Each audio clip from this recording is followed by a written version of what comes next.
to my channel. I'm just a girl who likes reading romance, fantasy romance, paranormal romance, any kind of genre of romance in general. And I also happen to have cerebral palsy, and it would mean the world to me if you would subscribe to my channel. Happy Wednesday! Today's video is going to be queer romance recommendations perfect for Pride Month. June is Pride Month, and I read queer romances all year because I think it's important to read diversely. Also, Samantha from Books with Samantha, Jess, Peace Love Books, and Christy also did these types of recommendation videos. So if you want more book recommendations, I'll link their channels down below in the description. If there's one author you have to read for Pride Month, it would be Jessie Walker. I want more people to read her Lost Boy series because her Lost Boy series is one of my all-time favorite series of all time. It is so angsty, it is so emotional. It will rip your heart out and put it back together. The first book in that series is called Where There's a Will, and we follow Will, who a tragedy happens to him, and he drops out of school. He goes on his motorcycle, just driving around everywhere, and he ends up in his old childhood hometown.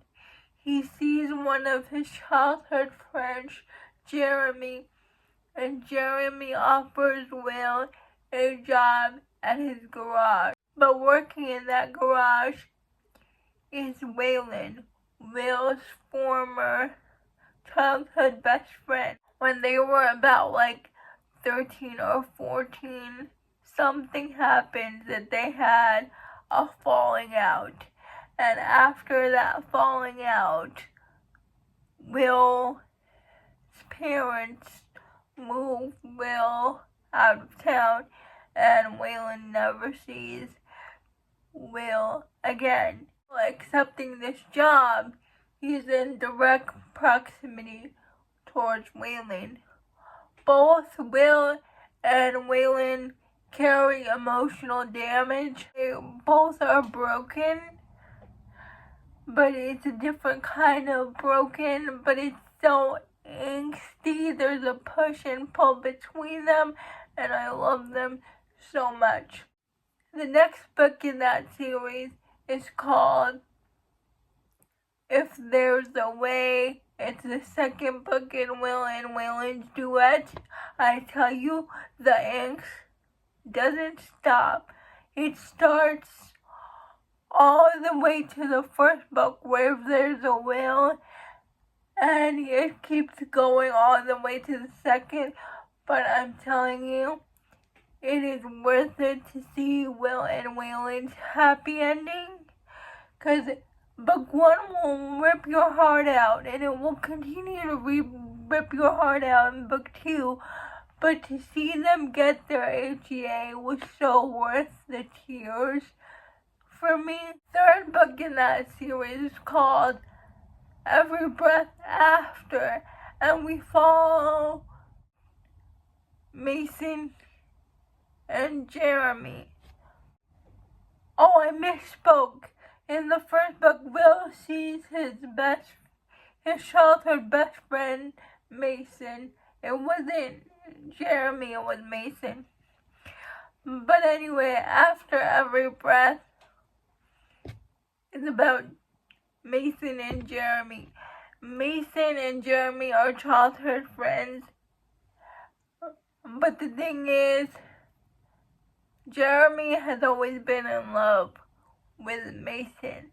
But Mason is dating his twin sister, so he can never confess his feelings. Find out in Will and Way's duet, Jeremy's sister and Mason's girlfriend goes missing, like she was kidnapped, she goes missing. Jeremy feels like he's invisible, like nobody sees him. This book goes from the time Mason and Jeremy are 6 years old to the time they are 23. Jeremy doesn't know that Mason sees Jeremy for who he is, and he doesn't see him as a replacement for his sister, just his best friend. Jeremy wants more than that, and he can't reciprocate Jeremy's romantic feelings. Or will he? You have to read the book to find out, but it was so good, it was so heartbreaking. I love these books so much. Exiled by Jessie Walker. It's a standalone book. It's an age gap romance. Skylar and Nolan, who are both sent into this island for troubled people in rehab, for rehab purposes. And Skylar is from a wealthy family, and he has autism, but his family doesn't accept his autism. They play down his diagnosis. They make him take a bunch of pills that do not suit his needs, and he doesn't feel seen. And anytime he's in this facility, they think he's just a drunken alcoholic, and it isn't true because he has autism, but no one believes him. So he stopped trying to tell people, like, I have autism, because nobody believes him. And Nolan is a 32. He's divorced. He's an alcoholic. And his ex-wife gave him an ultimatum. Either he gets clean or he cannot see their daughter anymore. So he agrees to go to this program on the island, and Nolan does not have the greatest first impression of Skylar. He just thinks Skylar is some spoiled rich kid, but their counselors in this facility force everyone to do a team building exercise, and they pair up Skylar and Nolan, and they get to see each other for who they really are, and they open up to each other about why they're there in the first place, and it's their romance, and it was so good. I cried multiple times. The autism rep in this book was beautiful. It made me cry. So if you haven't read Jessie Walker's books, please pick them up. I gave every book I've read of hers 5 stars. From Neverland.